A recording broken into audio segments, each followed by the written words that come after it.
gis nga yow Bah Diakhaté yow bu la yàlla attewul ak sénégalais yi rek ma xam ne yàlla amul bëri na fi ñu bëri ñu jàpp dugal ci biir kaso bi yow mi la taal nga fi sa oto Pikine bëggoon ko jiñ sama xarit bàcc dërësi bëggoon ko jàppalu gis nga yow barki alxuraan bu la yàlla attewul ak sénégalais yi ma xam ne yàlla amul yow Bah Diakhaté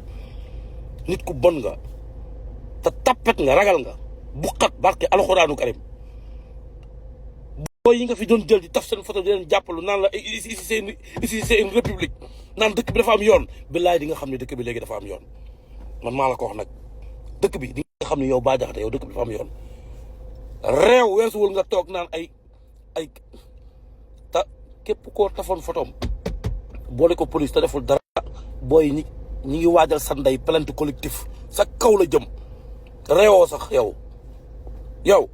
réewoo sax toogal rek nga xaar